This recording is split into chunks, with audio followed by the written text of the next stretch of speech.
Example 6.6.1. This one's a little longer. It says an investor purchased a 30-year 4.375% treasury bond at the issue price of $96.38 on May 15, 2008. As the 2008 financial crisis peaked, investors fled to investments perceived as safe and purchased large quantities of treasury securities. Remember, treasury securities are sold by the U.S. government, who owns a printing press, so it's pretty sure bet you're going to get paid. There's just no guarantee on what those dollars you're going to receive are going to be worth, but you will get the dollars they promised you. All right, continue with the problem. The increased demand pushed treasury prices up. On May 15, 2009, exactly 1 year after buying the T-bond, the investor sold it for $138.05 after receiving 2 coupon payments. What was the yield to maturity when the investor purchased the bond? And what was the investor's realized return stated as an APR when she sold the bond? Okay, a few things going on here. One, we've introduced a little bit more bond terminology and the way bond prices will be quoted sometimes. We haven't run into that in an example yet. And then two, we're also going to find out that the yield to maturity, although the definition of it, one of the definitions of it is the rate of return the investor would earn if she bought the bond at the current price, held it to maturity, and invested all the coupon payments at that rate. That may not necessarily be the investor's actual rate of return. It's not necessarily going to hold the bonds to maturity. Prices do fluctuate, and bonds can be bought and sold over their life. And so your actual rate of return can be quite different than the yield to maturity at the time you actually purchased it. Okay, so we've got some cash flows to map out. We actually have two things to figure out. It's going to take two different timelines. First, we need to know the yield to maturity when the investor purchased the bond. And this is going to be really similar to the previous problems. So before we can map that out, we need to know the actual cash flows. We've got to take the coupon rate and turn that into an actual cash flow using the coupon formula, where the coupon, the dollar amount of the coupon, is equal to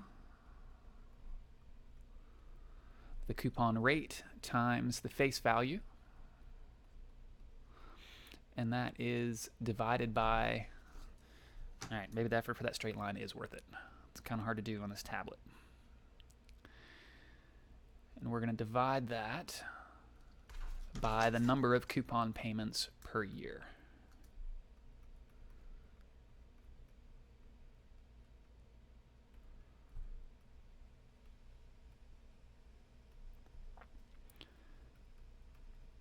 Right, so for this bond, the coupon rate is 4.375%. We're going to do arithmetic with it, so we need to convert it to a decimal, 0.04375. I'm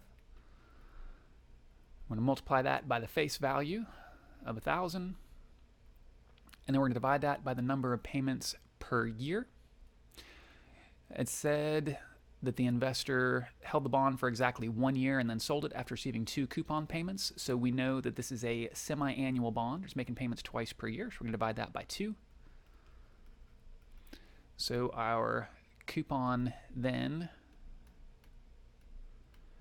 0.04375 times 1,000, which is just going to move the decimal place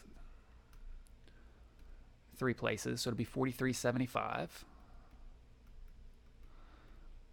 And then this is the part I can't do in my head. I'm going to divide by 2. So the bond is paying $43.75. You know what? Let's back up here a second. We're going to make our lives a little bit easier. The bond prices here are quoted as a percentage of face value. So 96.38 means the price was 96.38% of the face value. Or it's the price per $100 of face value is an equivalent way of looking at it. So that 96.38, we're going to, instead of using $1,000 as our face value, nowhere in here, I don't think it says, we do not have a face value listed in the problem. And so we're free to assume whatever we want because everything's calculated on a percentage basis. We can pick whatever face value we want. I'm going to pick 100 instead of 1,000. And the reason I'm doing that is because the bond prices are already quoted per $100, and that'll save me from having to change those later. So let's try that again. We're going to take 0.04375 and multiply it by 100, which is going to turn it right back into a percentage. So we could have just left it there, but that's okay. And then we're going to divide that by 2. So per $100 of face value, it's paying $4.375 per year, but it's going to pay half of that every 6 months. So we'll divide it by 2. And so every 6 months, there's going to be a coupon payment of $2.1875. Of course, that's per $100 of face value. The actual coupon payment will be different than that. All right, so that is the coupon payment. Once we know that, we can actually map these cash flows out.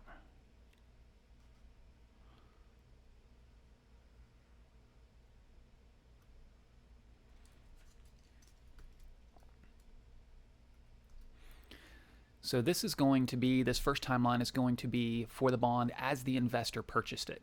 She bought it at $96.38, so a cash outflow of $96.38, and then expected to receive a coupon payment every 6 months of $2.1875.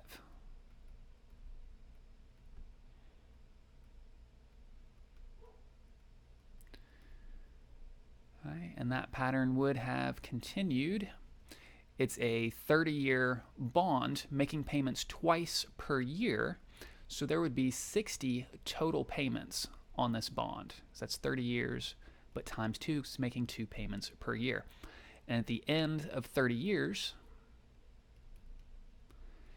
she would get that last coupon payment plus the face value back. Now these numbers don't actually match the cash flows she would have received. Everything is expressed per $100. So, for example, if the face value of the bond was actually $1,000, well, then this would be $21.88 roughly on coupon payments, and the face value would be $1,000. Since everything's in the same units, we're looking at it per $100, and we're going to calculate a percentage. It doesn't really matter, just as long as we've changed the scale of every cash flow in the same way, and that's what we've done when we look at the price per $100 and calculate the coupon payment per $100. All right, so we want to know the yield if the investor actually received these cash flows. We have a second timeline to map out, and that is the cash flows the investor actually experienced. And she did not end up holding this thing for 30 years, but sold it after 1 year.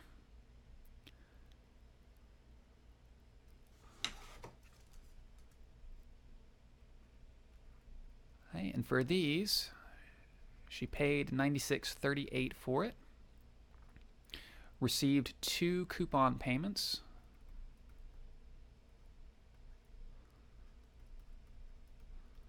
all right, these are 6-month periods, so this first tick mark is 6 months after she purchased it, and the second tick mark is 6 months later, so 12 months later. This is the end of year 1. Received that second coupon payment and also sold it for $138.05. So the second question we'll want to answer is, what is the rate of return on these actual cash flows that she received? So let's start by calculating the yield on this bond.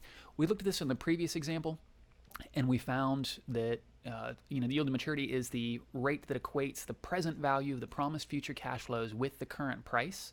So we plug into the present value of an ordinary annuity formula and the present value of a lump sum formula put together, and then we have to solve for the rate that makes those equal the bond's current price, and there's no way to do that with algebra. So we're just going to go straight to the time value money keys on the calculator, and we'll do that for both of these. I guess we should actually write out our second step here, where we identify the type of cash flow. The coupon payments on these bonds are an ordinary annuity, and then the face value received at the end is a lump sum.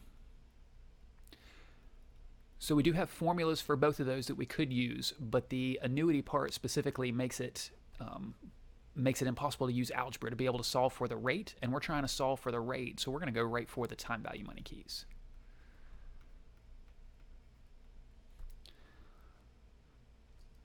All right, and let's start with the yield to maturity. I'll abbreviate YTM at purchase.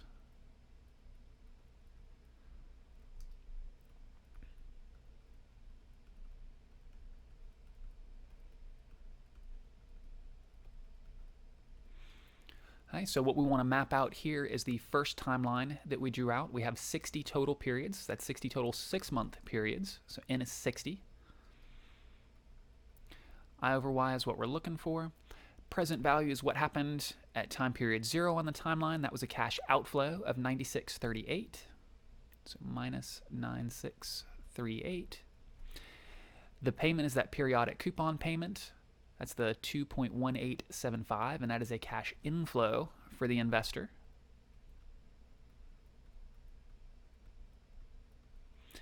And then the face value, remember we are doing per $100 of face value, so we don't want to use the standard 1,000 here. You could, you would just have to convert it in the end when we want to look at a percentage change, and it'd be fine. Okay, 2.1875, just making sure I didn't let my dyslexia creep in there. Got it right. Okay, so let's plug these guys in. I'm going to start by clearing out my time value money. Second, clear TVM. And then I'm just going to work, well, my payment's already on there. I'm going to go ahead and record that. So while that's on the screen, I'll press payment and store it, and then I'll work left to right. N is 60, so 60, and then press N to store it. I over Y is what I'm looking for, so I'm going to skip over it. Present value is 96.38. I'll hit plus minus to make it negative, to tell the calculator that's a cash outflow, and then press present value to store it. And then payment's already on there, and future value is, in this case, 100. Hey, we've got 4 of the 5 variables in there. Just, we are entering values on all 3 of the cash flow keys, the PV, the PMT, and the FV, so we need to be really careful about telling the calculator the correct relative directions of those cash flows. I've picked the perspective of the investor. You could just as easily pick the perspective of the one selling the bond, and then the directions would just be reversed. As long as the present value, whatever number's on the present value, has the opposite sign of what's on the payment and future value key, because those cash flows are moving in opposite directions, you'll get the right answer. I just tend to default to the perspective of the investor as a matter of habit. All right, we've got everything on there. We can hit compute I over Y. All right, and we are getting back 2.2993. Well, we're not quite done yet, because this N, what's on N, is 66-month periods. And we did that because the cash flows are happening every 6 months. That is the determining factor on what our periods will be, when the cash flows are actually happening. And so what we're getting back here for the interest rate is the 6-month effective rate. All right, that's that little r we've been using on the timelines and in the formulas. Yield to maturity is what the question asked for, and yield to maturity is always reported as an APR with the appropriate level of compounding. So we need to take the definition of APR, which is the periodic effective rate, little r, times M, the number of compounding periods per year. So we'll take our 2.2993, and we're going to multiply that by 2, since we've got 2 payments per year, and that is equal to 4 point, let's just call it 6%, roughly.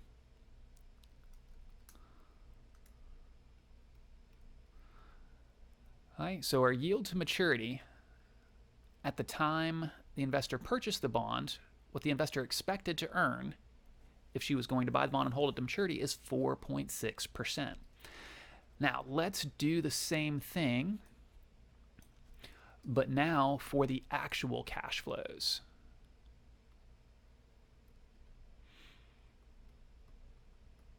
That she received. So we'll calculate the realized return as an APR.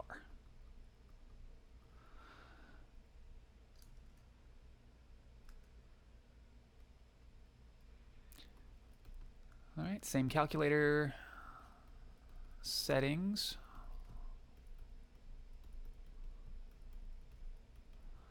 Except N is going to be different now. N is going to be 2, because now we're mapping out the second timeline that we drew up, where the investor bought the bond, received 2 coupon payments, and then sold it for $138.05. All right, so N is now 2. Present value is the same. Had a cash outflow of $96.38. Payment is going to be the same. And cash inflows of 2.1875. The only difference is we only got 2 of them this time. And then future value, instead of being 100, is going to be 138.05. Let me just make sure I'm remembering that number correctly. 138.05. Okay. So let's see what happened with this one. In this case, since a lot of the values are the same, I'm not going to clear out my time value money keys. I'm going to leave the present value and the payment there. And I'm just going to change N to 2 by typing in 2 and pressing N. And then change the future value to 138.05 and pressing future value. And my present value and payment are still there. I can check them if I want to by hitting recall PV, and it's still there. And recall PMT, it is still there. Great. So I've got 4 of the 5 variables. I can solve for the 5th. Hitting compute I over Y, and the calculator will do that guessing process very, very quickly. We're getting 21.7655. Now again, that is a 6-month rate, so we still need to convert that to an APR.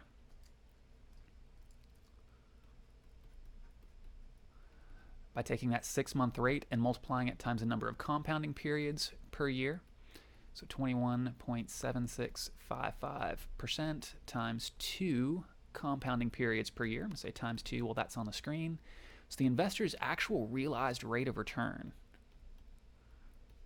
as an APR, so this is ignoring some effects of compounding, or actual effective rate of return was a little bit higher. It won't be too much different in this case, was 43.53%, which is very, very different than the yield to maturity of 4.6% when she bought the bond.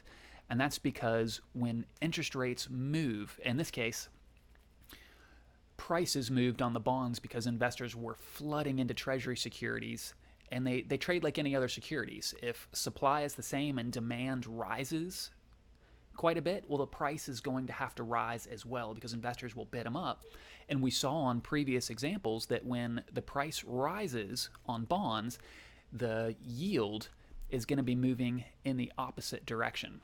Well, in this case, for this investor, the actual realized that the yield on the bond would have changed because the investor that bought it for 138.05 and is still going to receive the same tiny coupon payments and the $100 face value at the end. So the investor who bought this had a much lower yield than 4.6%. And maybe in a future example, we'll go through and actually calculate that. But the investor who already held the bond, the value of it increased, and she was able to sell it at a much higher price, and so her rate of return increased. Now, the trouble she would face now is interest rates are going to be generally lower in the economy as bond prices get bought up.